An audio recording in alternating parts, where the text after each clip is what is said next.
orang yang semakin dekat berusaha membentuk ikatan dan peraturan untuk membuat yang lain merasa pasti akan hubungannya. Kalau kita terlalu memikirkan setiap hubungan, kita akan segera menyadari bahwa sumber dari semua itu adalah batasan yang kita buat untuk yang lain. Dan meski bila tanpa sengaja, ada orang lain yang tidak sengaja menginjak batasan itu, maka saat itu hati kita akan penuh dengan kemarahan. Apa sebenarnya bentuk asli dari batasan itu? Pernahkah kita memikirkan itu? Dengan menunjukkan batasan itu, kita tidak membiarkan orang lain menentukan keputusannya sendiri. Kita memaksakan keputusan kita pada orang lain. Dengan kata lain, kita menolak kebebasan yang dimiliki orang lain. Dan saat sebuah kebebasan ditolak, hatinya akan penuh dengan penderitaan.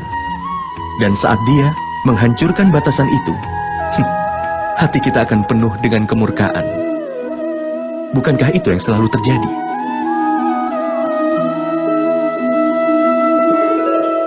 Tapi kalau semua orang menghargai kebebasan orang lain, maka setiap batasan dan peraturan yang ada akan hilang. Dengan kata lain, seperti juga kesepakatan adalah tubuh dari sebuah hubungan. Bukankah kebebasan adalah jiwa dari sebuah... Pikirkanlah itu.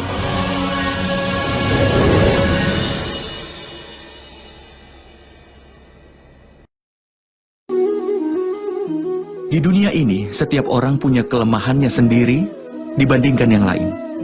Misalnya, ada orang yang tidak bisa lari dengan cepat, sementara lainnya tidak bisa mengangkat beban berat. Sementara yang lain bermasalah karena sebuah penyakit, yang lainnya tidak bisa mengingat semua hal yang telah dia pelajari. Ada banyak sekali contohnya untuk itu.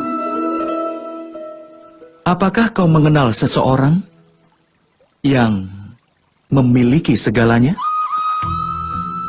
Dan satu-satunya kelemahan kita itu dianggap sebagai bagian penting dari hidup kita. Itu melahirkan kesedihan dan kekecewaan dalam hati kita sendiri. Kelemahan itu entah sebuah cacat bawaan atau diwariskan takdir dengan kelemahan yang sama, di mana seseorang yang terpengaruh olehnya tidak bisa mengalahkannya. Tapi ada juga beberapa orang di mana dengan kebenaran dan kerja keras bisa mengalahkan kelemahan mereka. Apa yang membedakan orang seperti itu dan yang lain? Apa kau pernah memikirkannya?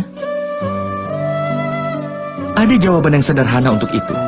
Seseorang yang tidak membiarkan kelemahan mengalahkannya, dan dia memiliki kebenaran di dalam hatinya, pasti akan mampu mengalahkan kelemahannya. Dengan kata lain, Tuhan mungkin memberikan satu kelemahan, atau mungkin lebih. Namun itu hanya ditentukan oleh orang itu sendiri.